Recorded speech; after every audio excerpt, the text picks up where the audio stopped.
Labdien, kolēģi!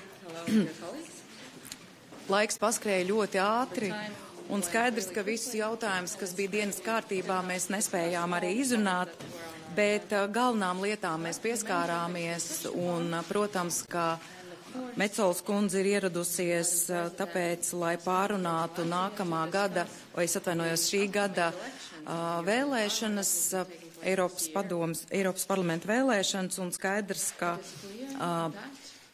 tas, ko mēs redzam, ka gadu no gada šis atbalsts un vēlēšana aktivitāte nav liela, un ko darīt, lai varētu tomēr šo aktivitāti palielināt. Mūsu redzējums ir tāds, ka jābūt ir skaidrai un saprotamai Eiropas ilgtermiņa stratēģijai, lai cilvēki redzētu tos ieguvumus iepretīm populistu paustajam, un, protams, mēs nezinām, kāda vēl būs šie populistu vēstījumi, bet skaidrs ir viens, ka mēs noteikti redzam, ka dienas kārtībā būs drošības jautājumi, tāpat labklājības jautājumi, arī iekšpolitiskie jautājumi noteikti tiks risināti ar Eiropas vēlēšanu palīdzību. Tas, ko mēs redzam un gribam uzsvērt, ka mūsu atbalsts Ukrainai Latvijā nekad nebeigsies, un to mēs gribam skaidri arī paust. Mēs nezinām, vai būs kādas valstis vai kādas populistiskas partijas, kas mēģinās arī paust pretējo, bet tas būtu sliktākais, kas varētu, protams, notikt, mēģināt šķelt mūsu vienoto Eiropas Savienību. Mēs pārunājām arī graudu jautājumu, jo skaidrs, ka Krievijas graudu imports, protams, ir jāierobežo, un mēs to pārunājām, ka būtu labi, ja tomēr mēs vienotā Eiropā varētu vienoties par vienotām sankcijām, lai šādi netiktu finansēts arī karš Ukrainā. Protams, tas ir sarežģīts jautājums, mēs to apzināmies, ka pārtikas produkti vienmēr ir bijuši īpašs izņēmums, bet tāpat laikā mums ir jāapzinās un jādara viss, lai mazinātu iespēju finansēt tātad šo te karu. Tās ir būtiskākās lietas. Protams, mēs pārunājam arī, kā iesaistīt jauniešus, kā mēģināt arī viņus pievērst, nākt un balsot. Tā kā jautājumu loks vēl, kas būtu apspriežams, ir arī daudz. Un patiešām ļoti apsveicam ir Metsols kundze iniciatīva par to, kad apbraukāt un arī jau šo kampaņu veidot kopējā kontekstā, parādot tos ieguvējus, jo arī mēs 20 gadus jau esam šobrīd Eiropas Savienībā, un skaidrs, ka labumus un ieguvumus mēs varam nosaukt vairāk nekā zaudējumus.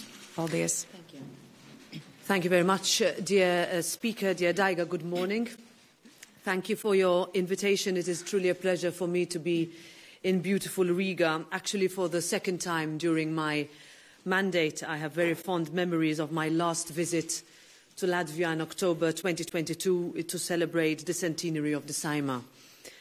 Ahead of the European elections taking place in June, I will be visiting all the member states in order to raise awareness about elections and to encourage citizens to vote.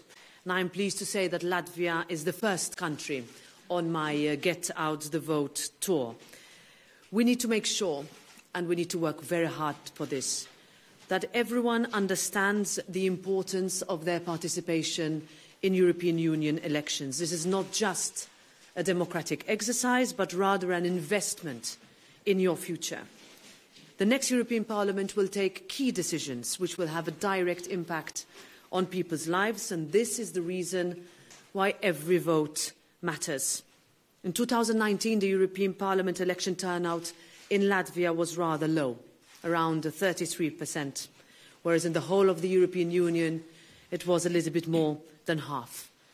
If Latvian citizens do not want to leave decisions on their future to somebody else, they should go vote on Saturday, the 8th of June.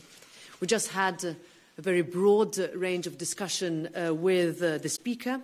We discussed of course, Europe's response to the Russian aggression and support to Ukraine, of which I very much want to warmly thank Latvia and its people, not only a day after President Zelensky was in the city, but also because of that leadership that you have seen and shown since the very beginning of the Russian invasion.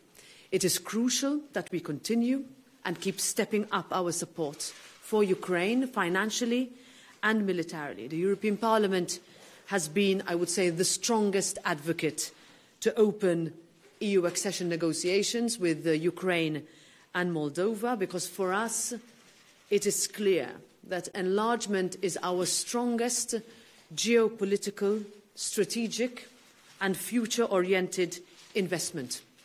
Its transformative ability is something we all know well. This is why our parliaments, the Sejm and the European Parliament, are actively supporting also the Ukrainian Verkhovna Rada as it prepares reforms needed on the country's European path. Thank you very much. I'm happy to answer any questions if you have.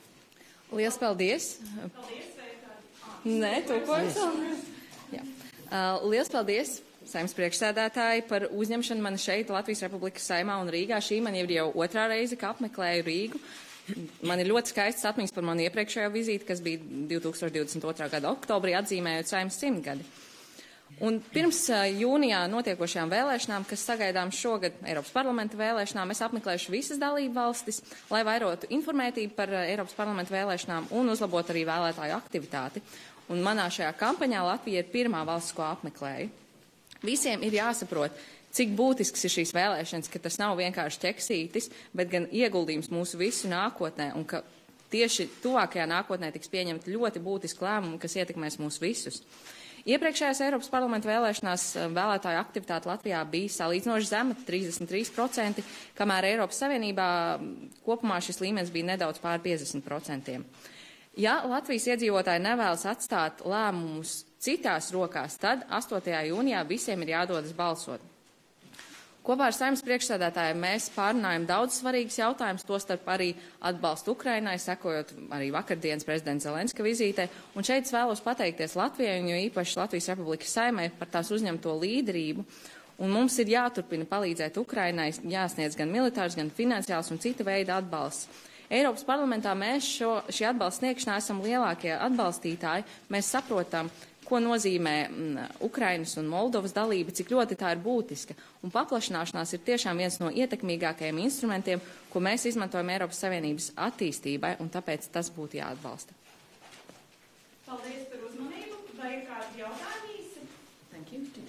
Nē, tad preses briefings ir beidzies. Paldies par uzmanību. Paldies. Thank you. Paņemšu, ja?